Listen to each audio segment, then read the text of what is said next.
नमस्कार, कंज्यूमर अड्डा में आपका स्वागत है। आपके साथ मैं हूं विपिन भट्ट और आज हम बात कर रहे हैं कि मंदी का हो रहा है वार, तो क्या अब नौकरियों पे लटक रही है तलवार। जी हां, अब खबर तो आ रही है अमेरिका से, लेकिन डर थोड़ा हिंदुस्तान में भी लगता है। चाहे आप नाम ले लें गूगल का, चाहे आप नाम ले लें फेसबुक का या मेटा का, या आप ले लें माइक्रोसॉफ्ट का, अमेजॉन का। ये वो दिग्गज कंपनियां हैं दुनिया की जिनके बारे में चटनी तो दूर, जिनके बारे में कहा जाता है कि भाई इनके पास तो ना पैसों की कमी है ना रिसोर्सेज की कमी है, ये तो जायंट है।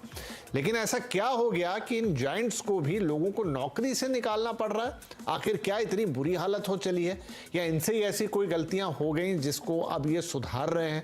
तो चलिए, अमेरिका क्योंकि पूरी दुनिया की अर्थव्यवस्था को प्रभावित करने वाला देश है, भारत भी एक ऐसा देश है जहां से यहाँ जो छटनियां हो रही हैं, एक आंकड़ा ये कह रहा है कि पिछले 4 महीनों में 2 लाख से ज्यादा नौकरियां गई हैं, ज्यादातर टेक क्षेत्र में गई हैं। और ये 2 लाख भारतीय हैं जो वहां पर अपनी नौकरियां खो चुके हैं। उसके अलावा भी और लोग होंगे, लेकिन भारतीयों ने खो दी है। तो ये तो एक सिनेरियो हुआ अमेरिका का। लेकिन क्या ये मंदी की जो बात हो रही है, ये मंदी ग्लोबल मंदी है और इसका भारत पे क्या असर होगा? क्या भारत में भी धीरे से ये बात आएगी और यहाँ पर भी नौकरियां जाना शुरू होगी? क्या ये मंदी और ये ले ऑफ सिर्फ टेक कंपनियों तक सीमित रहेंगे, या फिर ये दूसरी कंपनियों पर भी हावी होंगे, दूसरे क्षेत्रों पर भी हावी होंगे? ये सवाल इन दिनों सबके मन में है और घबराहट भी है। तो आज इसी की थोड़ी सी वानगी देखेंगे कि क्या दुनिया की जो चीज़ें हैं, या खासतौर पे अमेरिका की जो चीज़ें हैं, उसका रेप्लिकेशन हम भारत में भी देखेंगे तो किस हद तक देखेंगे। या ये भी है कि भारत इन सबसे अछूता, बल्कि भारत का मामला बिल्कुल अलग है, या लोगों को नौकरियां मिल रही हैं। कुछ आंकड़े भी आपके सामने पेश करेंगे। तो चलिए आज के शो की शुरुआत करते हैं। और आप सबसे पहले आपको हम बताते हैं कि आज हमारे साथ साथ कौन मेहमान हैं। तो कार्यक्रम में हमारे साथ जुड़ रहे हैं TSSC के CEO अरविंद बाली साहब, ग्लोबल हंट के MD सुनील गोयल साहब और प्रोटिविटी इंडिया के MD अमित वडेरा जी। आप सभी का बहुत बहुत स्वागत है। गोयल साहब, आपसे ही हम शुरुआत करते हैं। जैसा मैंने नाम लिया, बड़े बड़े नंबर्स हैं, वो स्क्रीन पे आ भी रहे हैं, कहीं 11,000, कहीं 10,000, कहीं 18,000, और ये उन कंपनियों से आ रहे हैं जिनके बारे में कोई ये नहीं सोच सकता कि इन कंपनियों को, लोगों को निकालने की नौबत आ जाएगी। क्या हो रहा है अमेरिका में? पहला तो यही सवाल। देखिए, 2021 और 22 कोविड के बाद जो साल थे, वो मुझे लग रहा है कि टेक की और प्रोफेशनल्स के लिए स्पेशली सबसे ज्यादा हैपनिंग ईयर था। हैपनिंग ईयर अगर हम बताएं तो वहां पे शायद लोगों की तनख्वाह 2.5 गुना, 3 गुना, 4 गुना तक हो गई। एक एक आदमी के पास 5-5 ऑफर्स थे। बहुत सारी कंपनीज स्ट्रगल कर रही थी हायर करने के लिए, लोगों को स्ट्रगल अट्रैक्ट करने के लिए। तो कहावत है ना कि कोई भी चीज अगर एक्सट्रीम हाई जाएगी तो थोड़ा तो लो आएगी, उसको बराबर होने के लिए, इक्विलिब्रियम होने के लिए। तो ये वही हाल है जो रियल एस्टेट का हुआ था 2006-7 में या 5-6 में, जब उसके बाद सब प्राइम क्राइसिस आया और फिर एक रीअलाइनमेंट हुआ, पूरे के पूरे एक स्टेबल हुआ। तो टेक में शायद ऐसी कोई स्थिति आ गई थी 2021-22 में, इमीडिएट आफ्टर कोविड के बाद सब कंपनी को लगने लगा टेक पे डिपेंडेंसी बढ़ानी पड़ेगी, हर चीज को ऑफ रिमोट करना पड़ेगा। और ये जितनी कंपनीज है, बड़ी कंपनी है, सारे product and platform based organisations हैं।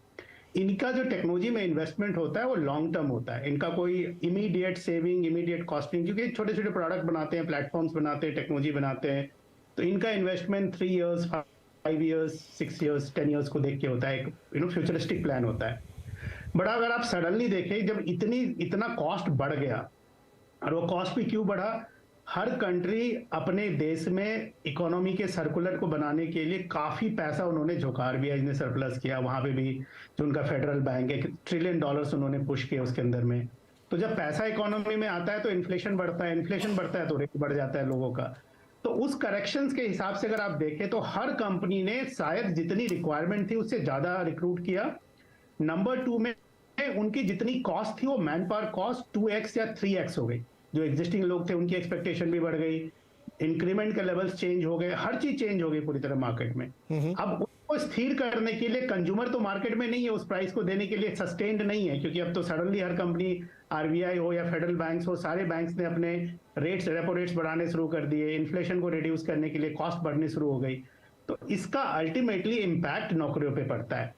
तो आज की डेट में देखें तो अमेरिका वैसे भी हर जगह से सबसे ज्यादा इकोनॉमी के पर्सपेक्टिव से देखें तो सबसे 20 ट्रिलियन से ऊपर की इकोनॉमी है, 20-25 ट्रिलियन की। और उसके बाद अगर आप देखें तो हमारे जैसे मार्केट का या किसी भी डेवलपिंग मार्केट की डिपेंडेंसी अमेरिका के मार्केट पे तो वहां पे export of services, export of product dependent होता है। और हमारे यहाँ बहुत सारे ऑफशोर सर्विसेज होते हैं जहां पे कि ह्यूज अमाउंट ऑफ एम्प्लॉयमेंट है।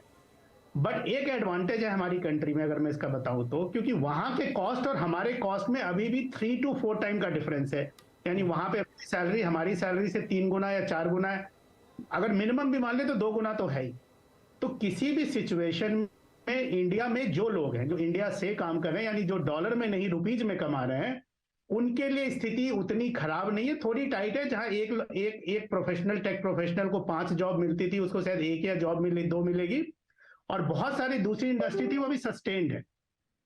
तो ओवरऑल अगर आप मार्केट के पर्सपेक्टिव से देखें, यस, अगर एक्सपोर्ट ऑफ सर्विसेज थोड़ा इंपैक्ट होगा, प्रोडक्ट ऑफ एक्सपोर्ट भी थोड़ा इंपैक्टेड होगा, बाइंग पावर इंपैक्टेड होगी, बट हमारे यहाँ वो स्थिति नहीं होगी, क्योंकि हमारे लिए सिर्फ अमेरिका मार्केट नहीं है, हम यूरोप के भी करते हैं, हम ऑस्ट्रेलिया के भी करते हैं, हम शायद दुनिया के। तो ये तो एक सिनेरियो हो गया, ये एक पर्सपेक्टिव हो गया। अब अमेरिका में भी जो जॉब गई है 2 लाख उसमें इंडियन आईटी प्रोफेशनल से, वो तो एक अपने आप में अलग सिनेरियो हो गया। लेकिन हम बात कर रहे हैं कि क्या उस तरह की मंदी हमारे देश में भी आएगी। अमित वडेरा साहब, इसका सप्लीमेंट्री क्वेश्चन ये कि जो सिनेरियो अभी बताया, एक्सप्लेन किया यहाँ पर सर ने, कि सुनील जी ने, कि कैसे बहुत सारे एक आदमी के पास 5-5 ऑफर, फिर तनख्वाहें बढ़ी, फिर वो ओवर कॉस्ट शूट कर गया।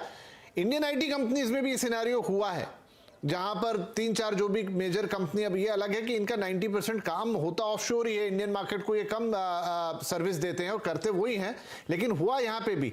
तो क्या ये वही इम्पैक्ट है, या फिर हम देखेंगे कि भले पूरा इंडियन इंडस्ट्री नहीं, लेकिन खास तौर पे जो सॉफ्टवेयर है, आईटी है, टेक कंपनियां, वहां पे आगे पीछे भारत में भी इस तरह की स्थिति बनेगी?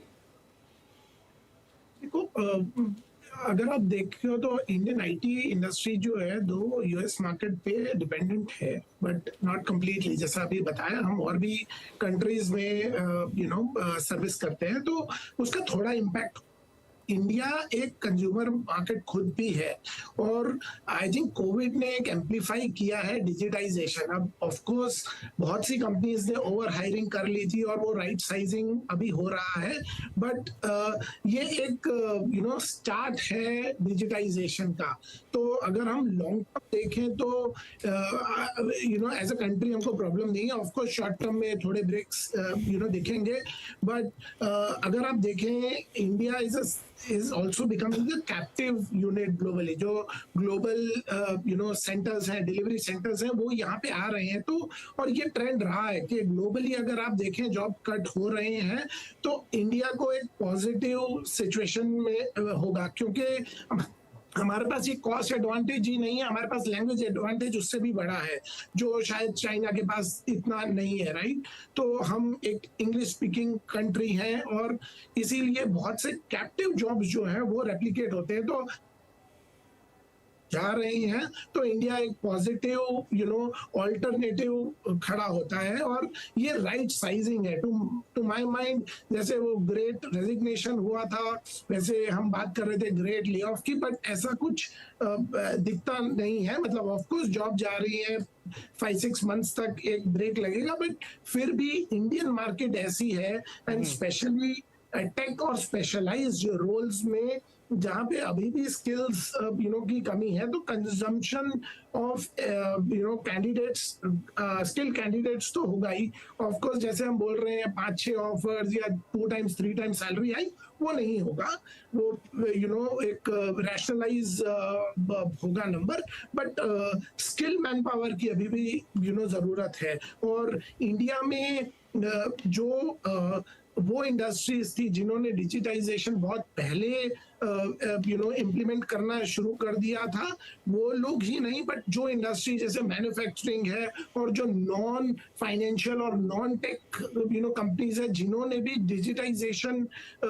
स्टार्ट किया है, वो कंजम्पशन रहेगा ही। और आई थिंक हमको ये सिचुएशन से बॉकडाउन होना नहीं चाहिए।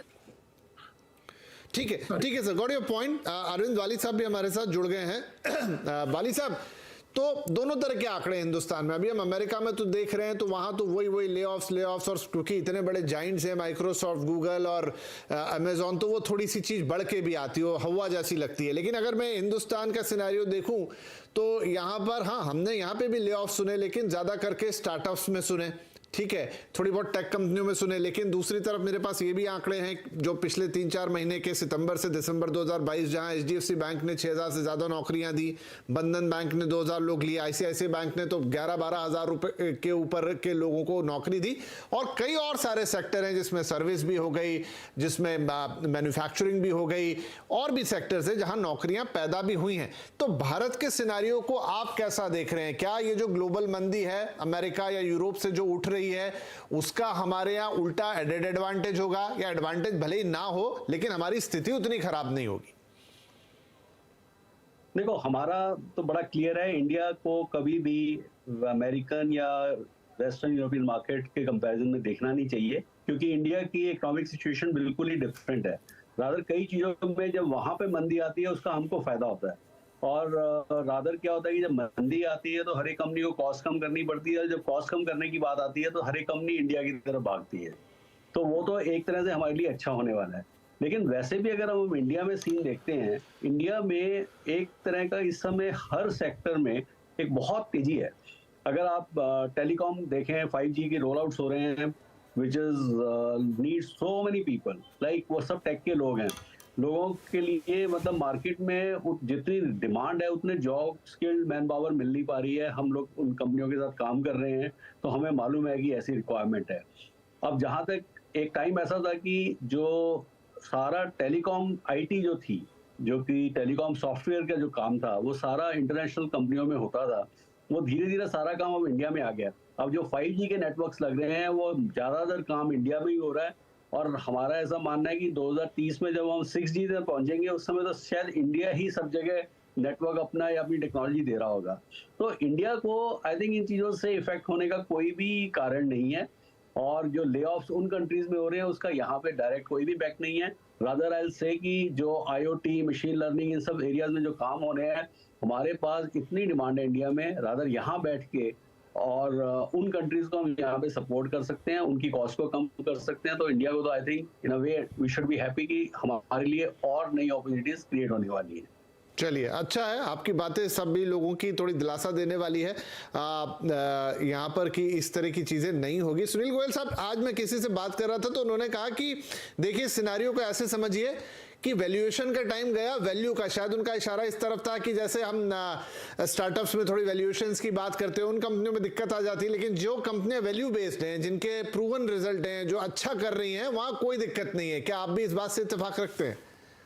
हाँ, जरूर इस बात से, और इस बात में काफी गहराई है, क्योंकि आज के डेट में अगर आप देखें तो जो भी कंपनीज आज के डेट में जिनका एक सेंसिबल प्रोडक्ट या सर्विस, जो इंडिविजुअल के लिए हम बताते हैं कि जिसके पास भी स्किल्स या लर्निंग है, उनकी डिमांड कंसिस्टेंट है मार्केट में।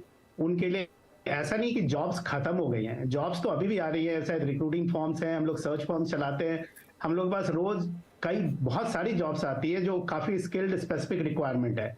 तो मार्केट में डिमांड कंसिस्टेंट है।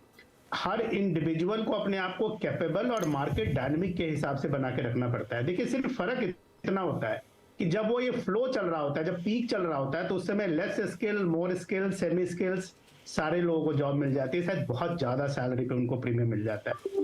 पर जब ऐसी सिचुएशंस आती हैं तो ऐसे सिचुएशंस में कंपनी सेलेक्टिव होती हैं। आपको अपने अंदर स्किल्स को, कैपेबिलिटी को अलाइन करके जाना होता है, आपको एक अपने लिए जगह बनानी पड़ती है। बट अल्टीमेटली आप देखेंगे तो जॉब मार्केट में कंसिस्टेंट है, और वो ये रहेंगी, क्योंकि आज के डेट में भी इंडिया कंपनी, बाहर की कंपनीज इंडिया आ रही हैं और अपने सेटअप्स बना रही हैं। हमने पिछले 3 से 6 महीने में भी बहुत सारी कंपनीज को हम सपोर्ट करें जिन्होंने यहाँ पे आके रिक्रूटिंग शुरू करी है। उनका कारण ये था कि ये कहने कि दूसरे देशों में इतने स्किल्ड लोग या इस स्पेसिफिक के स्किल्स के लोग नहीं मिल रहे हैं।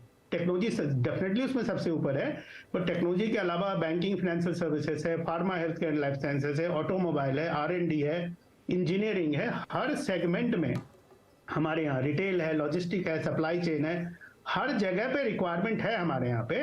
और अभी भी बाहर की कंपनी इंडिया की तरफ देख रही है कि यहाँ पे दो फैक्टर है, availability of resource and cost effectiveness. बहुत बार बात आता है चाइना का, वियतनाम का, बांग्लादेश, बहुत सारे ऐसे कंट्रीज का आता है जहां पे लोग बोलते हैं कि इंडिया से कॉस्ट कम है। कॉस्ट शायद के कुछ जगह कम होंगे इंडिया से, बट इतने स्किल्ड और इतने कैपेबल लोग नहीं है। हमारे यहाँ इंटेलिजेंस, एनालिटिकल पूल ज्यादा है, एजुकेटेड पॉपुलेशन है, शायद लेबर कैटेगरी कम है, बट उसके अगर ऊपर देखें तो बहुत ज्यादा बड़ा पूल है जो कि हर कंपनीज की रिक्वायर्ड होती है। अब उनको लगता है कि शायद वो लोग अमेरिका में हायर करें, यूरोप में हायर करें, ऑस्ट्रेलिया, न्यूजीलैंड ऐसी कंट्रीज में हायर करेंगे। उससे अच्छा है कि वो इंडिया आ जाए, वहां पे इनको ज्यादा स्किल लोग मिलते हैं और ज्यादा कैपेबल लोग मिलते हैं और शायद कॉस्ट इफेक्टिवनेस भी है। तो आपकी बात को मैं इंडोर्स करता हूँ कि ये बात सही है कि जिसके अंदर कैपेबिलिटी है, स्किल्स है, जिसकी वैल्यूएशन राइट है, उनकी वैल्यूएशन के हिसाब से जॉब्स है और अभी भी है और कंसिस्टेंटली रहेंगी। उसमें कोई चेंज नहीं आने वाला है। कितना भी स्लो डाउन या फ्लक्चुएशन होता रहे, वो बहुत टेम्परेरी है। ठीक है, तो हिंदुस्तान में वो स्थिति नहीं बनेगी जो हम अमेरिका में देख रहे हैं, और यहाँ की जो पूरा एक इकोसिस्टम है वो डिफरेंटली काम कर रहा है, ये बात तो क्लियर हो रही है। एक छोटा ब्रेक लेते हैं, ब्रेक के बाद अगर मान लीजिए आशंका है भी, तो कौन से वो सेक्टर्स होते हैं जिन्हें चिंता करने की जरूरत है, और अगर चिंता करनी है तो वो वक्त रहते क्या कर सकते हैं कि जॉब के साथ कुछ ऊंच नीच हो भी जाए तो दूसरा कोई ऑप्शन उनके पास खुला रहे। ये दो अहम सवाल होंगे इस ब्रेक के बाद।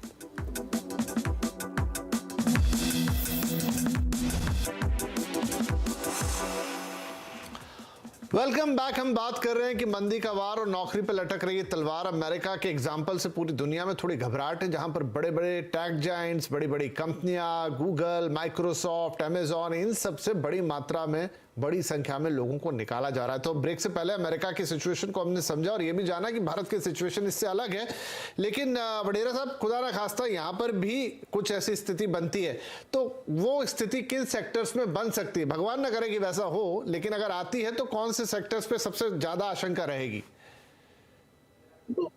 इम्पैक्ट तो आईटी सेक्टर का डिपेंडेंसी है ग्लोबल मार्केट पे, और दूसरे सेक्टर्स अगर आप देखें जिन है वो है स्टार्टअप और एडटेक, राइट। एडटेक के अंदर आई थिंक थोड़ा रीडिंग मेरे हिसाब से गलत हो गया, जहाँ पे ओवर हायरिंग हो गई है। मतलब कोविड के बाद हमें ऐसा लगा कि बहुत बड़ा ट्रांजिशन डिजिटल पे ज्यादा हो जाएगा, और उस हिसाब से ओवर हायरिंग एडटेक सेक्टर ने की थी। तो मुझे लगता है कि एडटेक सेक्टर और स्टार्टअप जो है, और स्टार्टअप इसलिए क्योंकि उनको एक फंडिंग जो वीसी फंडिंग और उसका चैलेंज है, इसीलिए they have to control cost. तो ये दो सेक्टर्स है। अदरवाइज अगर आप देखें तो इंटरनल कंजम्पशन है वो काफी स्ट्रांग है और वो रहेगा। और दूसरा ग्लोबल डिलीवरी सेंटर्स जो हैं, जीसीसीज जो हैं, आज की डेट में इंडिया में 1500 जीसीसीज है, और अभी ऐसी बहुत सारी जीसीसीज पाइपलाइन में है जो काफी जॉब्स लेके आएगी। तो अगले 1 साल से 2 साल में काफी अपॉर्चुनिटीज होगी। तो ये एक टेम्पररी फेज है जो वेदर आउट करना पड़ेगा। और आप ये भी बता रहे थे जैसे यूएस में बहुत से इंडियंस की जॉब गई है, और even if they come back to India, I think they will have good amount of jobs, because India में आज की डेट में जॉब्स से ज्यादा स्किल का प्रॉब्लम है। हमारे पास वो राइट स्किल ऑफ लोग नहीं है, और वो India continuously focus on skilling, and job is not a problem. ये एक temporary phase है जो weather out हो जाएगा।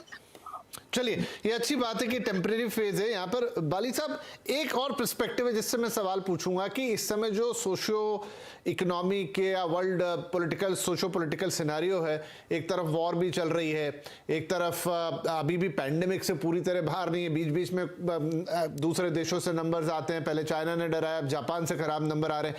तो ये जो सारी अनसर्टेनिटीज हैं, इंटरेस्ट रेट अभी भी ऊपर की तरफ ही हैं, क्या ये भी ओवरऑल थोड़ा सा इकोनॉमी को, मतलब एक जिसे हम कहते हैं कि जो एक फ्लरिश करने वाली स्थिति से थोड़ा पीछे खींच के रखते हो, तब ऐसी आशंकाएं ज्यादा पनपती हैं?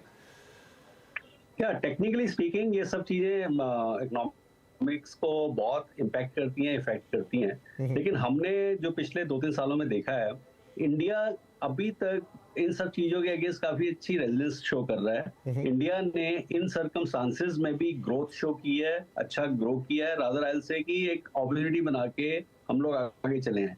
ये भी इंडिया ने काफी हद तक प्रूव कर दिया है कि हमारी में भी overall health statistics wise we are better, and also our health systems are much better, right? तो वो सब चीजों के कारण भी हमको एक बहुत बड़ा एडवांटेज है। बट जैसा आप पहले बोल रहे थे, जो आपने एक बात अच्छी बात बोली कि जब ये इस टाइप की चीजें होती हैं तो ऐसा नहीं है कि जॉब्स खत्म हो रही होती हैं, काफी हद तक जो जॉब्स है वो शिफ्ट हो रही होती हैं, नई टेक्नोलॉजी की तरफ जा रही होती हैं। तो यूथ को खासतौर पे ये चाहिए राधा से कि जो भी वर्किंग क्लास है उन सबको चाहिए कि अपनी स्किल्स को साथ के साथ अपग्रेड करते रहें और जिस तरफ का ट्रेंड है उस तरफ होता रहे। जैसे मान लो फॉर एग्जांपल आईटी में जो लोग थे, मान लो फॉर किसी कारण से जो बैंकिंग आईटी में मान लो एक मिनट के लिए हम बात करें कि अगर थोड़ा रिसेशन आ रहा है तो टेलीकॉम आईटी में ग्रोथ आ रही है, तो you can always move into that sector. और दूसरा ये है कि इंडिया एक ऐसा कंट्री है जहां से ऑलरेडी 150 से ज्यादा कंट्रीज के नेटवर्क यहाँ से मैनेज होते हैं, मैनेज सर्विस सारी चलती है। और अगर हम वो काम अच्छे से करते हैं, कॉस्ट इफेक्टिव वे में करते हैं, तो वर्ल्ड का बहुत सारा काम इंडिया में आ रहा है। अब ये जो कनेक्टिविटी के कारण ये एक पॉसिबिलिटी बन गई है। तो मेरा ऐसा मानना है कि ये हमारे लिए कोई ऐसी चिंता वाली विषय नहीं है रादर से कि अगले कई सालों तक हम लोग तो बहुत अच्छे ग्रोथ पाथ पे रहने वाले हैं।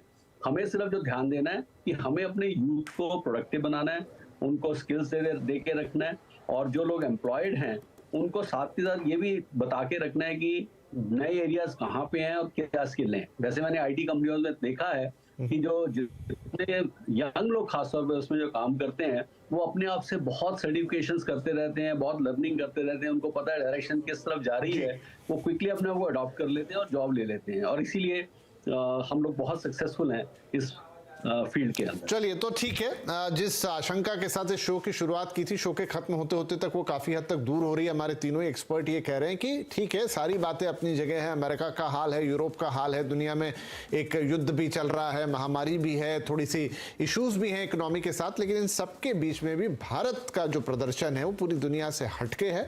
ठीक है, जॉब सिनारियो थोड़ा बहुत ऊपर नीचे हो सकता है, लेकिन बड़ी संख्या में ले ऑफ्स हो जाएं, लोगों की नौकरियां जाना लग जाएं, हाहाकार मच जाए, वैसी स्थिति हिंदुस्तान में नहीं है। और जो लोग थोड़े से वर्नरेबल हैं, मान लीजिए एडटेक अभी बात आई, उसकी बात आई, स्टार्टअप्स में है या आईटी में है, वो भी अगर अपने स्किल सेट्स को थोड़ा सा अपग्रेडेड रखते हैं तो उनके लिए एक जगह अगर मौका खत्म होता है तो दूसरी जगह मौके जरूर बनेंगे। बहुत शुक्रिया आप तीनों ही मेहमानों का, काफी पॉजिटिव ये बातचीत हुई। आई होप कि क्या बढ़िया एंड पर हम इस बातचीत को खत्म कर रहे हैं। शुक्रिया कार्यक्रम में भाग लेने के लिए। नमस्कार।